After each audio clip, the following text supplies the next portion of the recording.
जीवन यात्रा का प्रारंभ हो चुका है।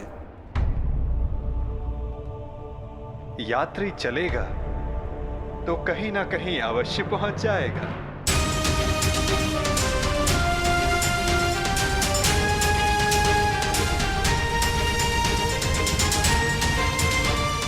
मुझे नहीं ज्ञात कि मेरा लक्ष्य क्या है, नहीं ज्ञात कि मैं संसार में क्यों आई हूं, नहीं ज्ञात कि मेरा जन्म क्यों हुआ। जिस यात्री को अपना लक्ष्य ही ना ज्ञात हो, वो कहां पहुंचेगा? क्या आपने आज तक किसी को मेरी अवस्था में देखा है? हाँ, प्रत्येक को देखा है। जीवन धारा के प्रवाह में प्रत्येक के समक्ष ऐसी परिस्थिति आती ही है।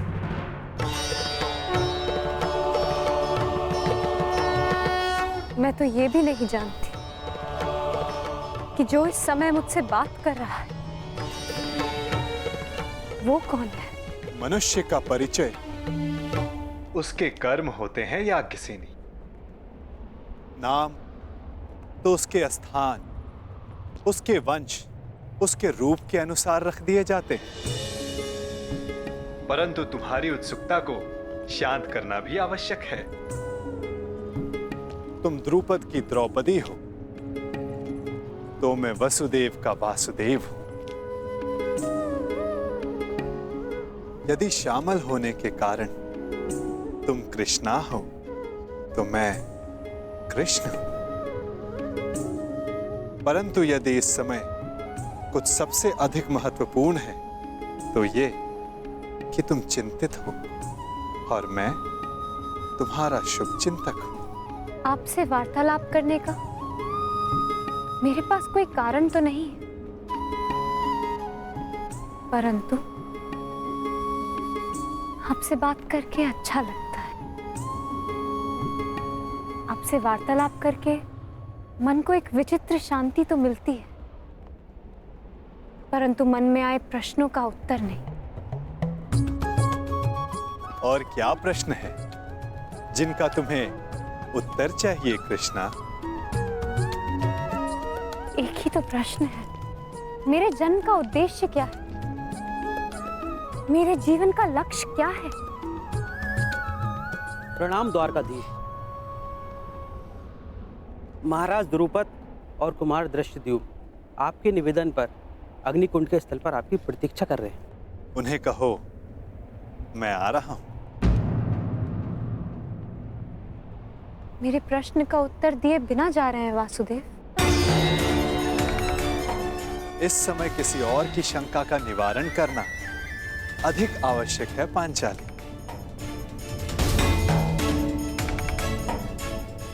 हो सकता है कि उस समाधान में तुम्हारे प्रश्नों का उत्तर भी तुम्हें मिल जाए।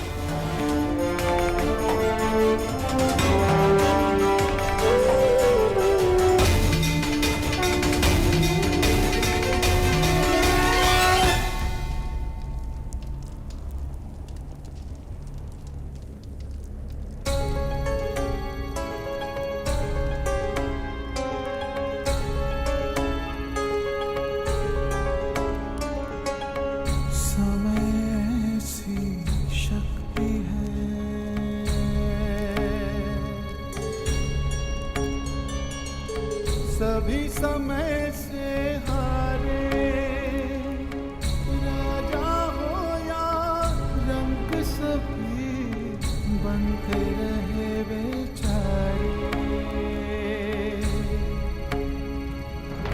समय बड़ा महान है इस जग में, समय बड़ा महान, समय बड़ा महान है इस जग में, समय बड़ा महान।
मैं अपने प्रतिशोध के लिए प्रयाण कर रहा हूं। ऐसे में आपने हमें यहां क्यों बुलवाया?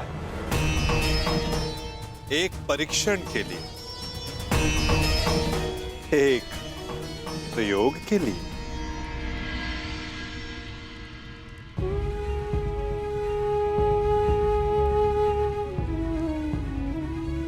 कैसा परीक्षण और यहां क्यों? क्योंकि ये तुम्हारा जन्मस्थल है दृश्यदुम। इस स्थल को यज्ञ अग्नि ने पवित्र किया है। ऐसे स्थान मनुष्य के पंच दोष सामने ले आते हैं। काम, क्रोध, मोह, लोभ, अहंकार। इन पंच दोषों की ऊर्जा ऐसे स्थान पर धूम्र में परिवर्तित हो जाती है, और ये धूम्र तुम्हारे दोषों का है द्रुपद कुमार। दोष जितना अधिक होगा, धूम्र उतना सघन होता जाएगा। मैं कुछ समझा नहीं वासुदेव। अपने पुत्र के लिए आपका मोह पांचाल नरेश, ये पहला दोष है। मुझे इस बात पर विश्वास नहीं।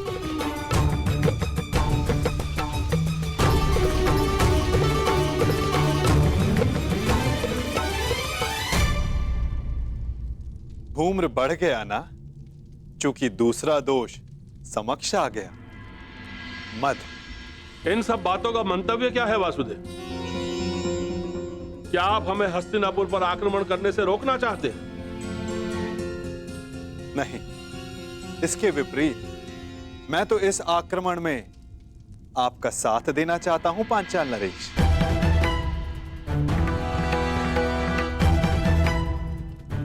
आप हमारा साथ दोगे? यदि आप हमारे साथ हैं, तो फिर पराजय का प्रश्न ही नहीं।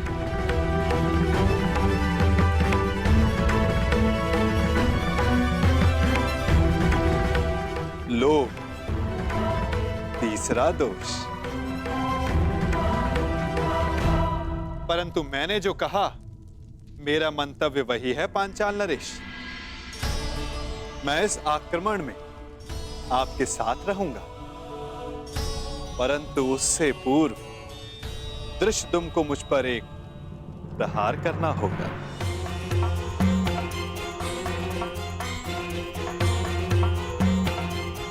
क्या? हाँ, मात्र एक प्रहार।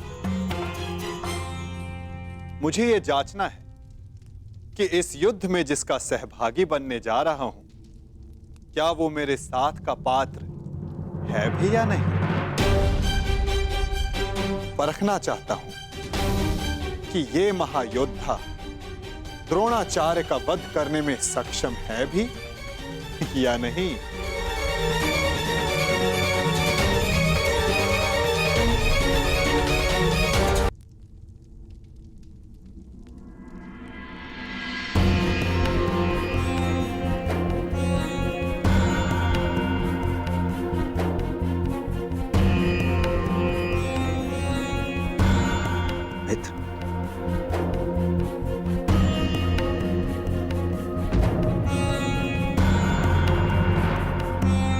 के अंतिम संस्कार में मुझे सम्मिलित होने दिया, उसके लिए धन्यवाद। धन्यवाद कैसा कर्ण? मैं जानता हूं माता कुंती के साथ मैं तुम्हारा विशेष स्नेह था। और एक बात, तुम मेरे लिए मेरे भ्राता से कम नहीं हो मित्र। कल मेरे जीवन का सबसे बड़ा स्वप्न पूर्ण होने जा रहा है। कल मेरा युवराज अभिषेक है मित्र, और यही तो तुम्हारा भी स्वप्न था ना। कर्ण, मैं जानता हूं तुम्हें लगता होगा कि जिस मार्ग पर चलकर मैंने ये मुकुट प्राप्त किया है वो उचित नहीं है। परंतु यदि तुम, मैं आ जाऊंगा। तुम्हारे अभिषेक के लिए मैं प्रस्तुत रहूंगा।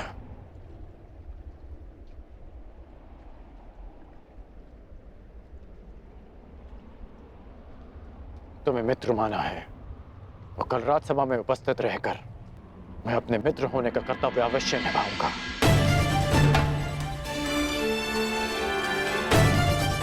मैं जानता था मेरा ये मित्र मुझे कभी निराश नहीं करेगा।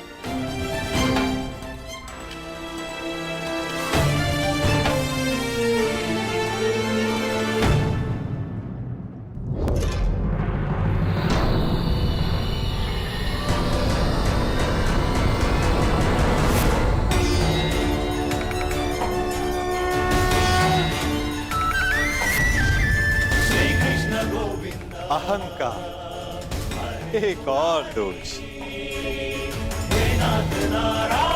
क्या हुआ दृष्टिदुम? आगे बढ़ो, प्रहार करो।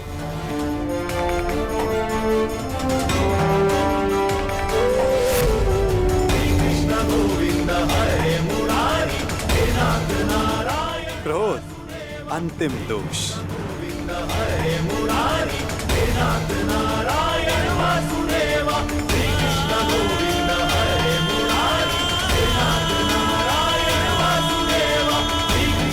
वासुदेव, मैं आपका मंतव्य समझ गया। मेरा पुत्र अभी द्रोण से युद्ध करने के लिए तैयार नहीं है। अब ये माया समाप्त कीजिए वासुदेव।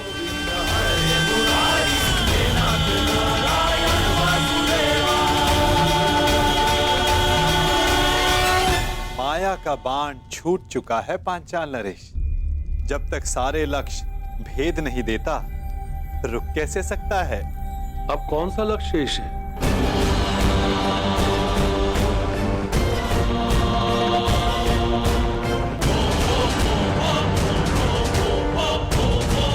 नहीं, रुको पुत्र।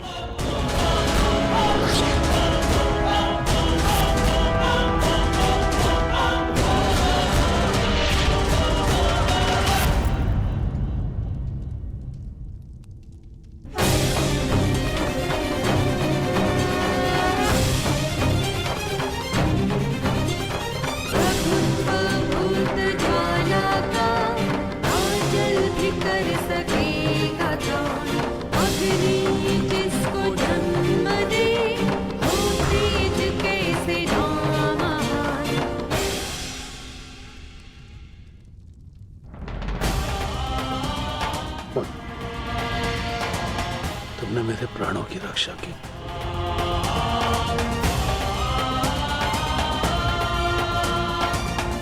पश्चाताप, भूल का पश्चाताप पांचाल नरेश। प्रत्येक दोष का निवारण पश्चाताप है। आपकी पुत्री पांचवी पंचकन्या है। इस युग की इकलौती। पहली चार त्रेता युग में आई। अहिल्या, मंदोदरी, सीता और तारा। और अब द्वापर युग को प्रतीक्षा थी पांचवी पंचकन्या की, द्रौपदी की।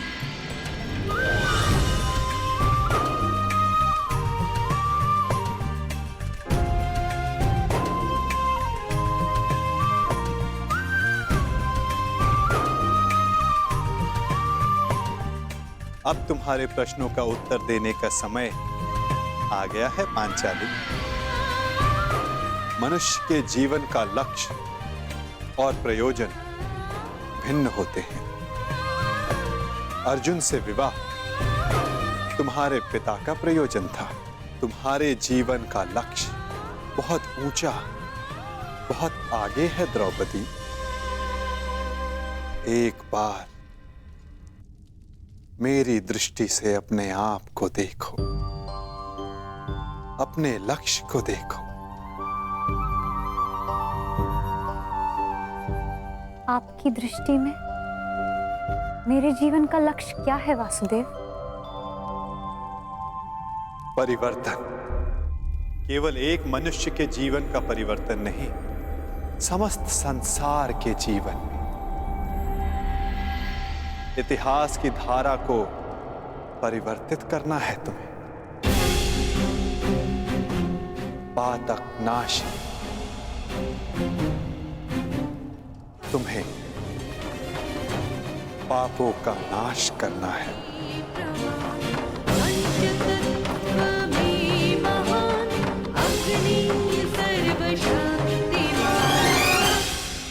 आपने मेरी आंखें खोल दी केशव।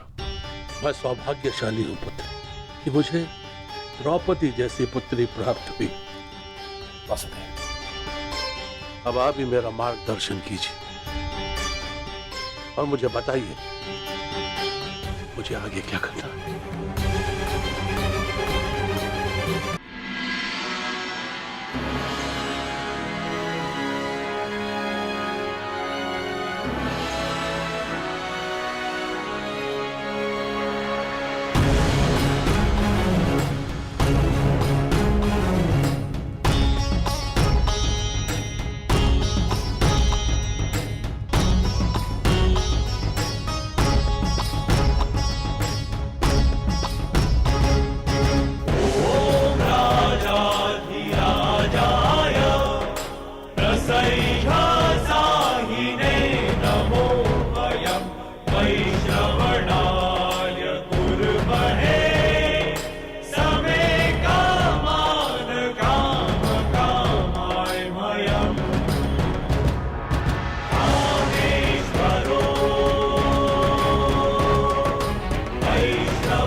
मित्रगण,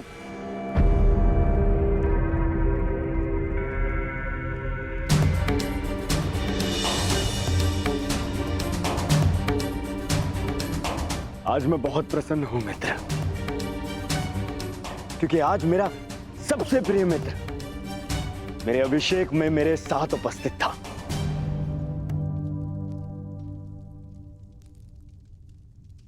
मैं यहां आया क्योंकि एक मित्र के अभिषेक में उपस्थित होना मेरा कर्तव्य था।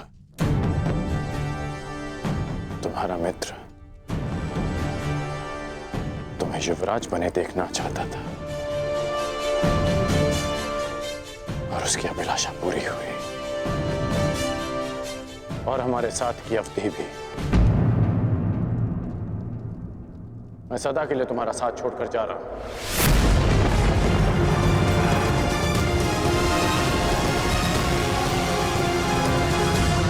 युग बदल रहा है पांचाल नरेश।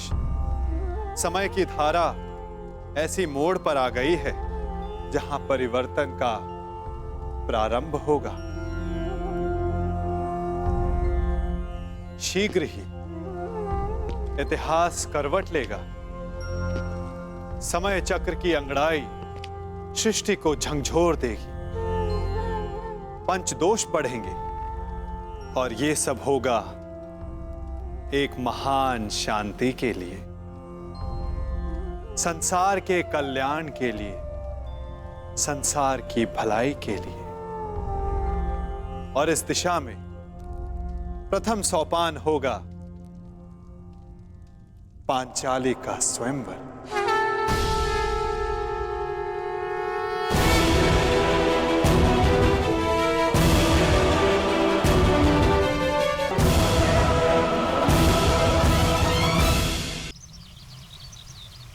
युग बदल रहा है पांचाल नरेश। समय की धारा ऐसी मोड़ पर आ गई है जहां परिवर्तन का प्रारंभ होगा,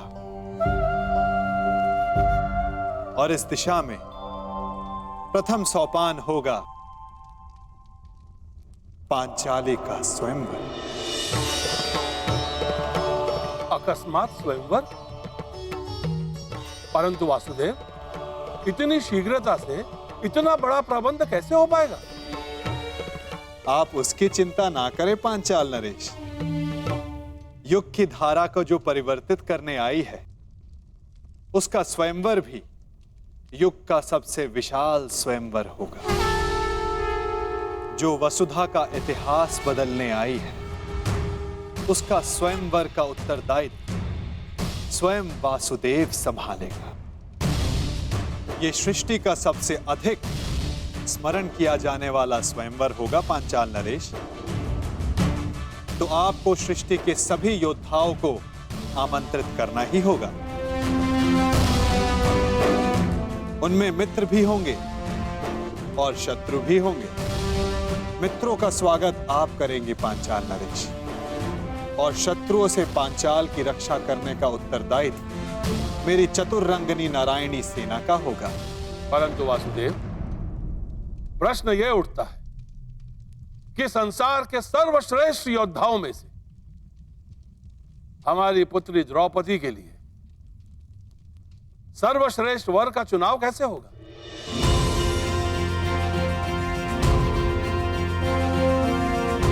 सर्वश्रेष्ठ वर का चुनाव तो परीक्षा से ही हो सकता है पांचाल नरेश।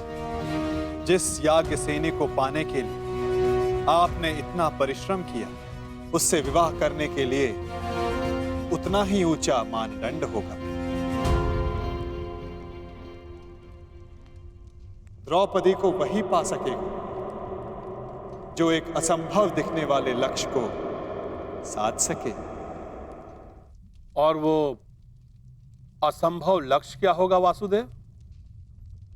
वो लक्ष्य ना कथा में किसी ने सुना होगा, ना स्वप्न में किसी ने देखा होगा, ना कल्पना में किसी ने सोचा होगा। युग के सबसे स्मरणीय स्वयंवर का निमंत्रण भी सबसे विलक्षण होगा। ये निमंत्रण नहीं, चेतावनी होगी कि अग्निसुता याज्ञ सेनी से विवाह करने की इच्छा वही रखें जिनमें अग्नि की ज्वालाओं से खेलने का साहस है। सबसे आवश्यक बात, हस्तिनापुर को यह निमंत्रण भिजवाना मत भूलिएगा। पांचाल की ओर से आपके लिए युवराज। इसमें क्या हो सकता है?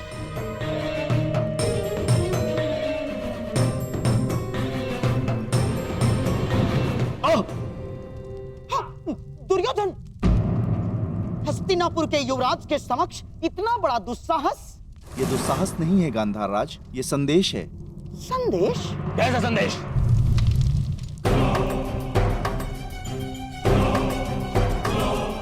वीरों का आभूषण है। धीर मनुष्य ही वो पा सकता है जिसका वो अधिकारी हो। ये स्वयंवर इस युग का सबसे बड़ा स्वयंवर होगा, क्योंकि संसार का सबसे बड़ा और सच्चा योद्धा ही पांचाल राज की कन्या का वरण करने का सौभाग्य प्राप्त कर सकेगा। परंतु स्मरण रहे, ये स्वयंवर एक अग्नि परीक्षा सिद्ध होगा। वो अग्नि जो पवित्र को अधिक पवित्र करती है और अपवित्र का नाश करती है।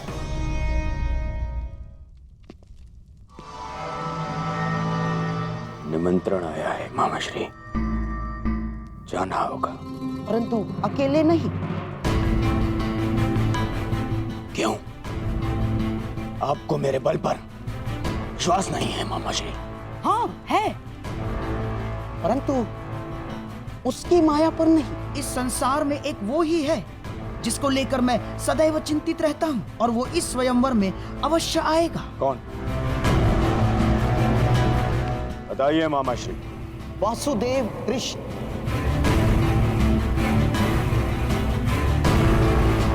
वासुदेव कृष्ण? हाँ, वासुदेव कृष्ण। वो कब, कहां, क्या कर जाए? कुछ कहा नहीं जा सकता। राजनीतिज्ञों में महाराजनीतिज्ञ, कूटनीति में महाकूटनीतिज्ञ, योद्धाओं में महायोद्धा और छलियाओं में महाछलिया है वो।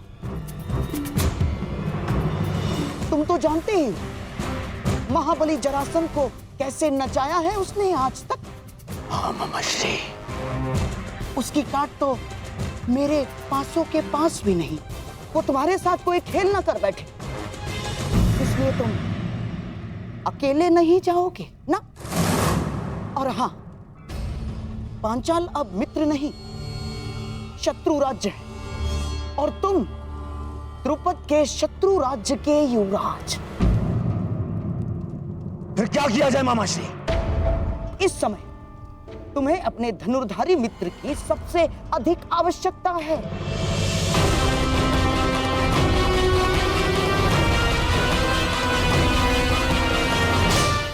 अर्थात कर्ण की। मैं तुमसे और राजवंश के सभी कुचक्र और चेष्टाओं से अपना बंधन तोड़ता हूं। राज के पश्चात हमारा कोई संबंध नहीं। मैं सदा के लिए तुम्हारा साथ छोड़कर जा रहा हूं। आएगा, अवश्य आएगा। सच मामाश्री? हाँ, मेरी एक चाल से कर्ण तुमसे दूर हुआ। अब मेरी ही एक चाल से वो वापस भी आएगा। यदि यदि मेरी बात मानोगे तो न केवल कर्ण वापस आएगा, बल्कि तुम्हारा त्याग करके कभी नहीं जाएगा। कर्ण को वापस अपने जीवन में लाने के लिए मैं कुछ भी कर सकता हूं मामाश्री, कुछ भी।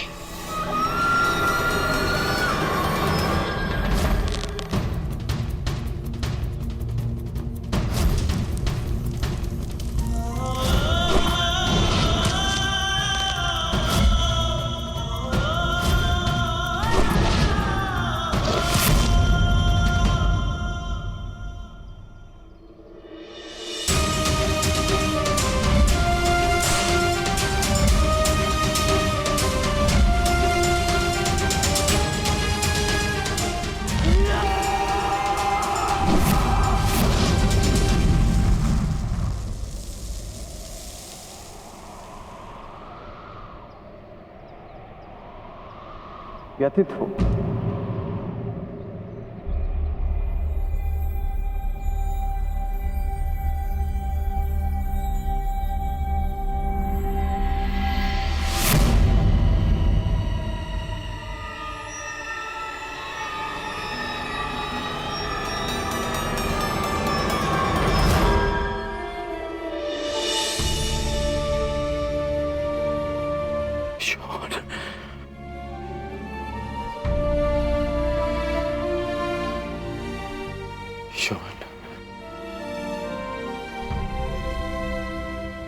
मैं एक बार फिर से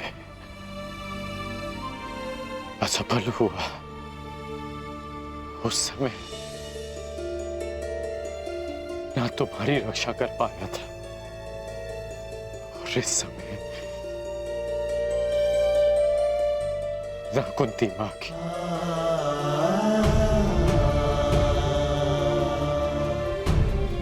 परिवर्तन का स्वप्न देखने वाला, अन्याय का प्रतिकार करने का वचन देने वाला ये कर्ण नियति की कसौटी पर असफल हो गया। परिवर्तन लाना, अन्याय का प्रतिकार कर पाना यदि इतना सरल होता कोई भी कर लेता। उसके लिए राधे को इतना परिश्रम करने की, इतना कष्ट सहने की कोई आवश्यकता नहीं। आप नियति की कसौटी पर असफल तब होंगे जब परिवर्तन का अपना स्वप्न छोड़ देंगे। राजकुमार दुर्योधन का साथ छोड़कर कहीं आप परिवर्तन के अपने लक्ष्य से दूर तो नहीं जा रहे? मैंने दुर्योधन का साथ छोड़ा क्योंकि नीति की स्थापना अनीति का साथ देकर नहीं कर सकते। मैं जन्म पर कर्म की श्रेष्ठता सिद्ध करना चाहता हूं और वो अनुचित कर्म के साथ नहीं हो सकती। यदि अंक का मुकुट त्याग दिया तो आपके दायित्व का क्या होगा? मैंने मुकुट को छोड़ा है, अपना दायित्व नहीं। परिवर्तन के लिए मेरा संघर्ष सदा रहेगा। तो अंग हो या भुगत ग्राम, क्या अंतर पड़ता है? जब आपके प्रयास के लिए अंग या भुगतग्राम में अंतर नहीं है तो हस्तिनापुर क्यों नहीं? आप ही कहते थे ना कि परिवर्तन सोच से प्रारंभ होता है, और जिस राजकुमार दुर्योधन ने आपकी सोच का साथ दिया, शकुनी उसकी सोच को मैला कर रहा है। कुमार दुर्योधन आपके मित्र हैं। यदि आप उनके साथ रहते तो कदाचित उन्हें अनुचित मार्ग पर जाने से रोक पाते। दुर्योधन का साथ छोड़ना उचित प्रतिक्रिया हो सकती है, परंतु क्या ये उचित हल है? मैंने दुर्योधन का नहीं, उसके कर्मों का, उसके निर्णय का साथ छोड़ा है। एक योद्धा मित्र के लिए मैं संसार में किसी के भी विरुद्ध खड़ा हो सकता हूं, परंतु षड्यंत्रकारी के लिए नहीं, कभी नहीं। यदि दुर्योधन उचित मार्ग पर... अंगराज, युवराज दुर्योधन ने अपने आप को कक्ष में बंद कर लिया है और कक्ष में अग्नि लगा दी है। शीघ्र ही चलिए। अनुज,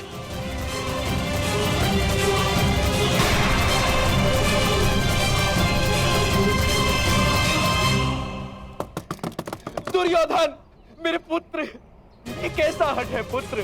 दुर्योधन, बाहर आ जाओ। दुर्योधन, पीछे हटिए। पुत्र, पुत्र, ये क्या किया तुमने? स्वयं अग्निकांड क्यों किया? एक अग्निकांड पहले किया था, परंतु उसने मेरे शत्रुओं के साथ साथ मेरे परम मित्र को भी मुझसे छीन लिया, और अब ये अग्निकांड है मेरे पश्चाताप की अग्निकांड। अति उत्तम, जैसा मैंने कहा वैसा ही कर रहे हो।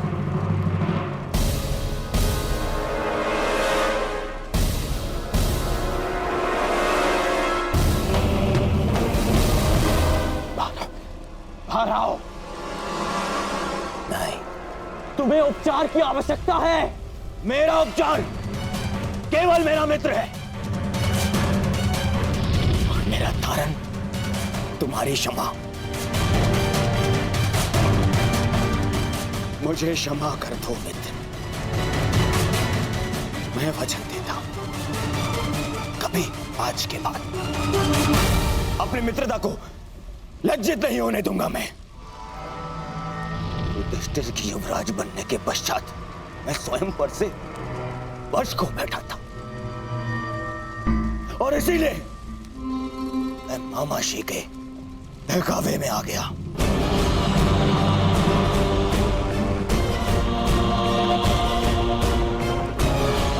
अब इन बातों का कोई लाभ नहीं। धनुष से निकला हुआ बाण लौट कर नहीं आता। बाहर आओ।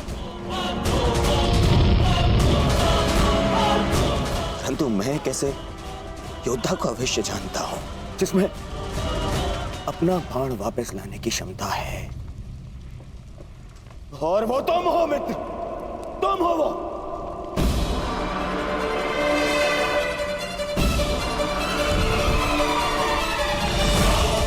मेरी बात मानो, आग बढ़ रही है, बाहर आओ।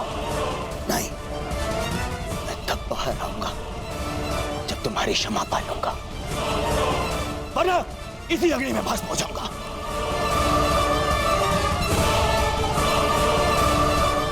तुमने तो बीड़ा उठाया है ना मित्र, परिवर्तन का। तो मुझे एक अवसर तो दो ताकि मैं ये सिद्ध कर पाऊं मेरा मन भी परिवर्तित हो गया है। बाहर आओ। कहो मित्र, तुमने मुझे क्षमा किया?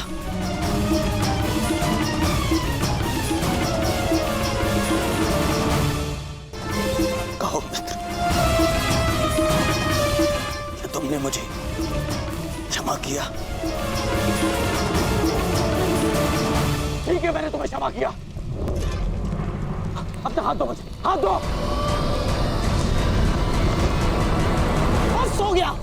बस हो गया मेरे होने वाले सम्राट, अब बाहर आ जाओ। ये हमारी योजना का भाग नहीं था। बस हो गया अभिनय। अग्नि बढ़ रही है, तुम्हारा अंत हो जाएगा। मेरे होने वाले सम्राट बाहर आ जाओ, ये योजना अस्त हो जा। बस मेरी मित्रता आपकी किसी योजना का भाग है भी नहीं मामाश्री, यह एक पश्चाताप है। मित्र का पश्चाताप एक जिसने अपने मित्र को ठेस पहुंचाई है। मैंने बहुत से पाप किए, परंतु उनका मूल्य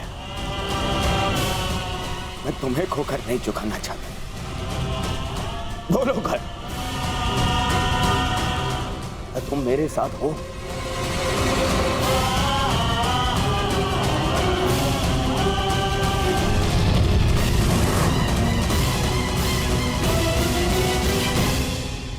हाँ। केवल हाँ नहीं, मुझे वचन दो कि हर परिस्थिति में तुम मेरा साथ दोगे।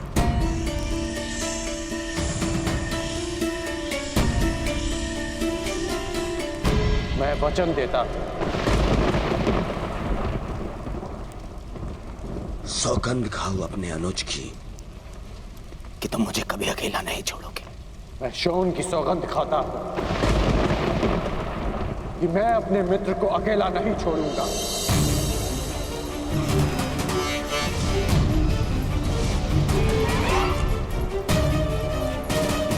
अब अपना हाथ आगे बढ़ाओ मित्र,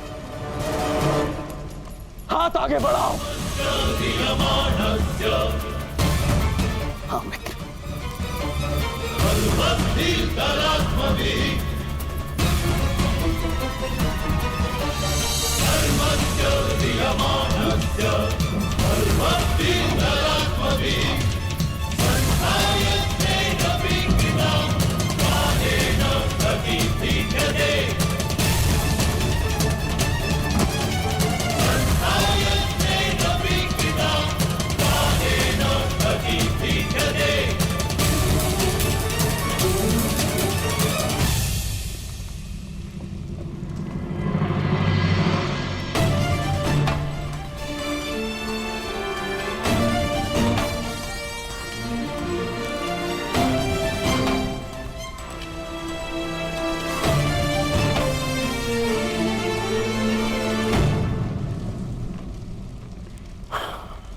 मित्र, एक वचन तुमने मुझे दिया और अब एक वचन मैं तुम्हें देता हूं।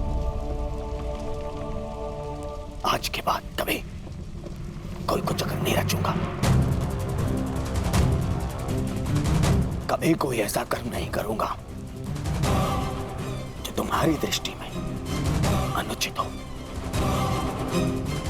तब तक नहीं जब तक कोई मुझे उकसाएगा नहीं।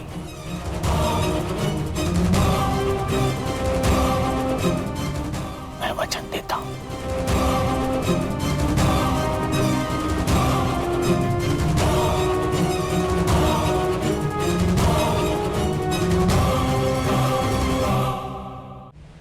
वासुदेव, मैं अब तक आपको तनिक भी नहीं समझ पाई हूँ। क्या मैं इतना जटिल हूं पांचाली? परंतु आप इतने सरल भी तो नहीं। जब मेरे पिताश्री ने मुझे अस्वीकार किया था, तब आपने ये सुनिश्चित किया कि वो पूरे सम्मान के साथ मुझे स्वीकारे। जब मेरा मन व्यतीत था, तब आपने उसे संतोष प्रदान किया, और अब मेरे स्वयंवर का उत्तरदायित्व आपने ले लिया। मैं समझ ही नहीं पा रही हूं कि आप हैं कौन। मुझे ज्ञात ही नहीं था कि मैं प्रश्नों का उत्तर देने में इतना असमर्थ हूं। मुझे लगा मैं तुम्हें बता चुका हूं कि मैं वासुदेव कृष्ण हूं। अब आप मेरे साथ ये नाम का खेल मत खेलिए। मैं आपका नाम नहीं, आपका परिचय जानना चाहती हूँ। आपका सत्य क्या है? आप क्यों मेरी इतनी सहायता कर रहे हैं? और इस बार मुझे कोई पहेली नहीं, संतोषदायक उत्तर चाहिए। तुम्हारे इस प्रश्न के उत्तर में मैं तुम्हें एक मनोरंजक कथा सुना सकता हूं और एक नीरस उत्तर भी दे सकता हूं। अब चयन तुम्हारा है कि तुम क्या सुनना चाहती हो। तो पहले मैं नीरस उत्तर सुनना चाहूंगी।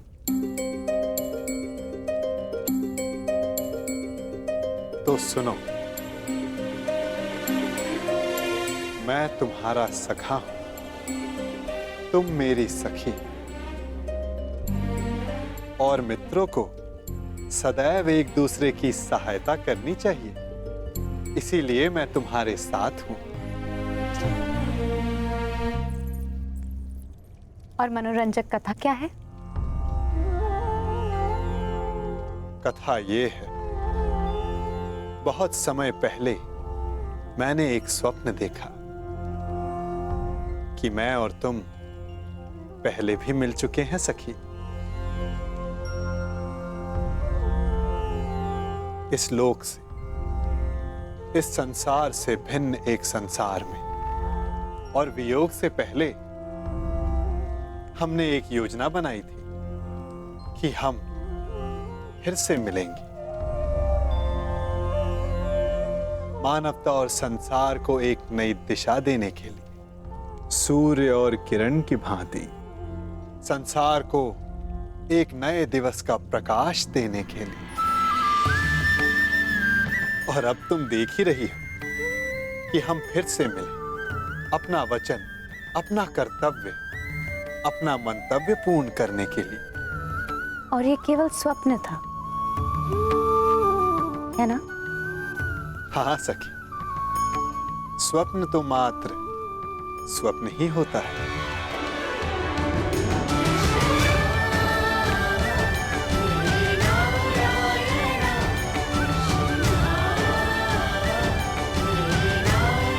परंतु मेरा स्वप्न सदा नवीन सृष्टि का निर्माण करता है, और सृष्टि को नई दिशा देने का समय आने को है।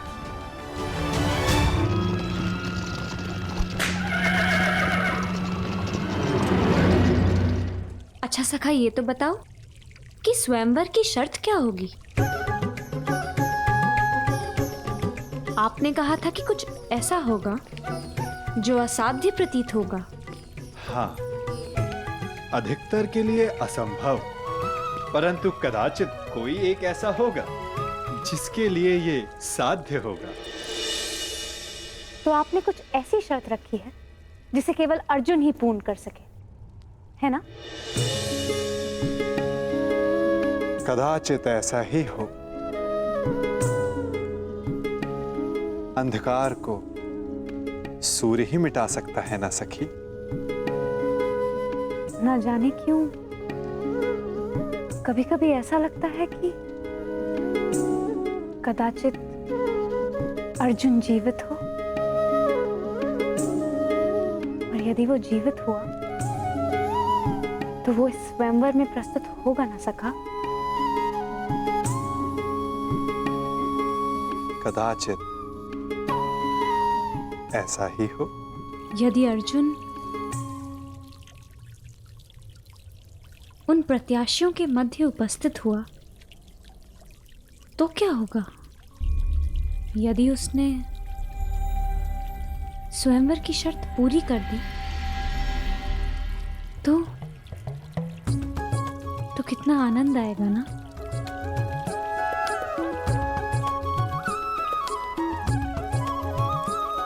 कदाचित। ठीक है, हर प्रश्न के उत्तर में कदाचित मत दो मेरे प्रश्नों का उत्तर सखा। मैं जा रही हूं। मैं स्वयं परीक्षण कर लूंगी कि आपकी परीक्षण में कौन खरा उतरने वाला है।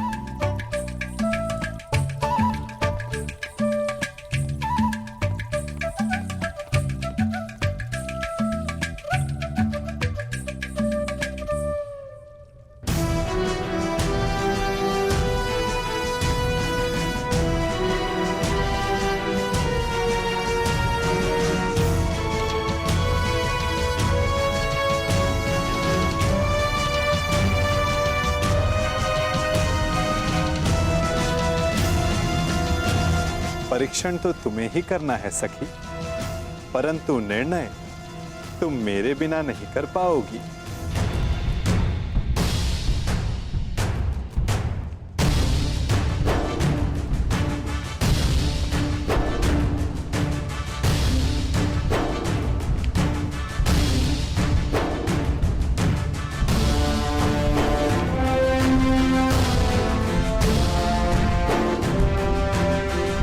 स्वागत है। पांचाल नरेश हस्तिनापुर के युवराज का स्वागत करता है। आपके स्वागत में चुनौती है पांचाल नरेश, परंतु आपका स्वागत मैं स्वीकार करता हूं। आओ कर।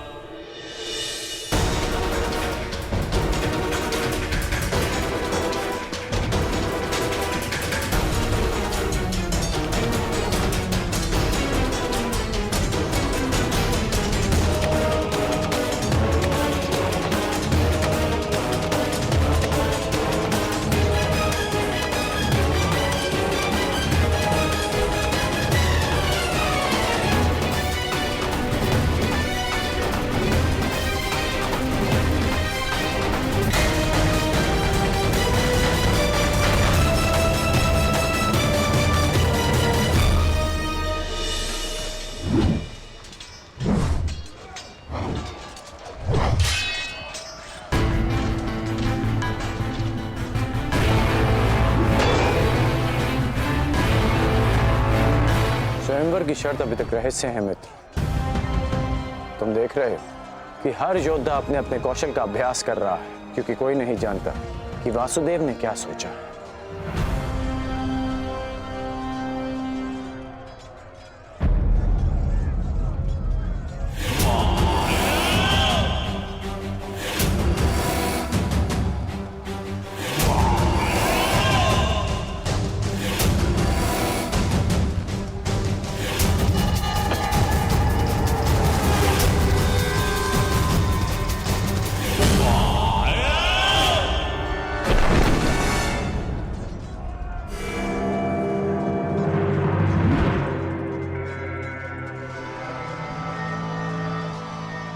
मित्र, यदि परीक्षण में गदायुद्ध, मेरी विजय तो निश्चित ही। 5 पत्र एक ही पंक्ति में और एक ही बाण से सबको साधना है। आओ प्रयास करें।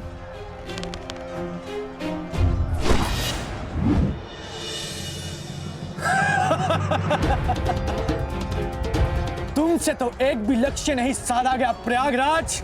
तुम तो अपना धनुष ही उठा लो, वही पर्याप्त है काशी नरेश।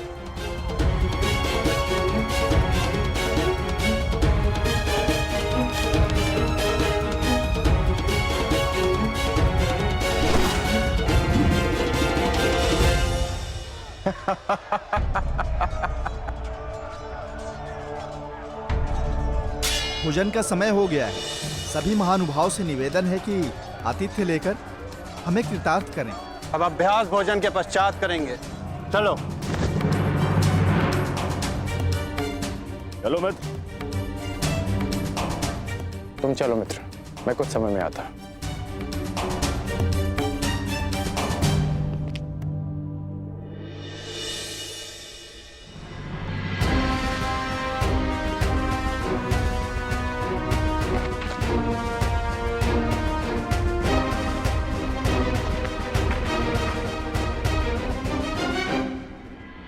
परीक्षण का उपक्रम संपन्न हुआ देवी। अब आप बाहर आ सकती हैं।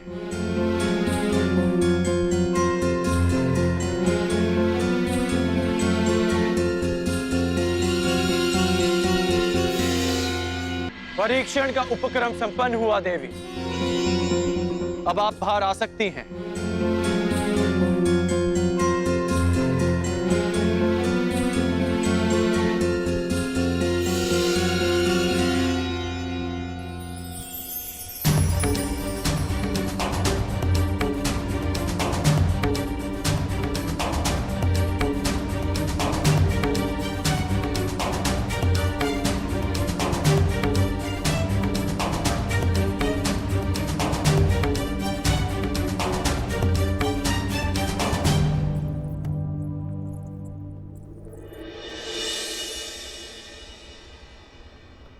ये राजभवन आप ही का है, फिर इस तरह छिपकर देखने का कोई विशेष कारण याज्ञसेनी? आपने मुझे कैसे पहचान लिया? आपकी दृष्टि से पहचाना। वो दृष्टि जो यहां किसी को ढूंढ रही है। स्वयंवर में भाग लेने वालों के अभ्यास स्थल पर परीक्षण दृष्टि रखने वाली स्वयंवरा पांचाली के अतिरिक्त और कौन हो सकती है? परंतु मेरी दृष्टि इतनी कुशल भी नहीं कि किसी को देखकर ही उसका परिचय ले ले। आपको अपना परिचय स्वयं देना होगा भद्र। मैं राधेकर। और आप स्वयंवर में भाग लेने नहीं आए।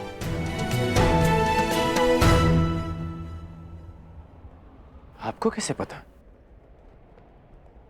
अब मेरी दृष्टि इतनी अकुशल भी नहीं कि स्वयं पर पड़ने वाली दृष्टि को समझ ना पाऊं।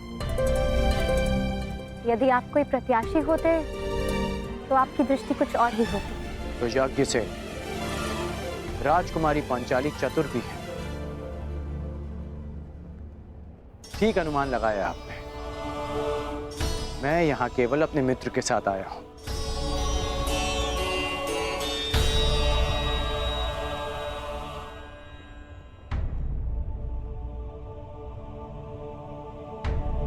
और आपके मित्र कौन हैं? युवराज दुर्योधन।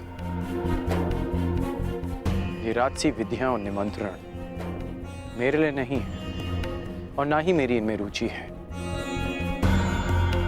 मैं राजपुत्र नहीं, भुगत ग्राम का सूत पुत्र हूं।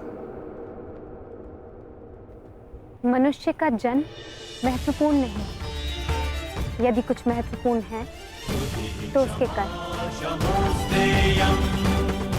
कर्म शब्दों से अधिक श्रेष्ठ माध्यम है मनुष्य और उसकी योग्यता के परिचय का।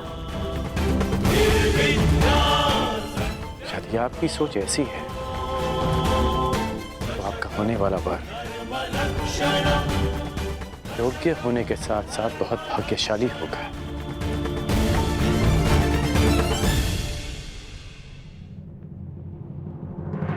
और आपकी योग्यता, आपका कौशल क्या है राधे?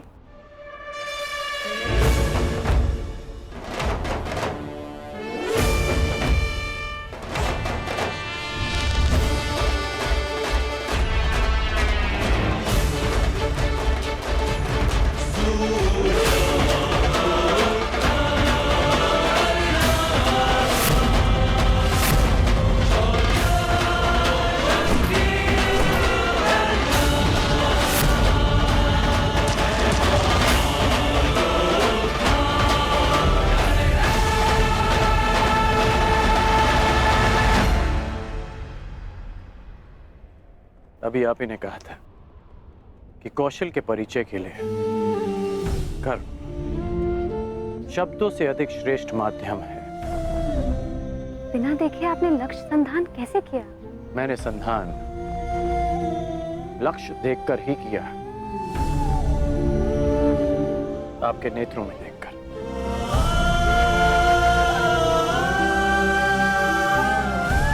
प्रणिपात राजकुमारी।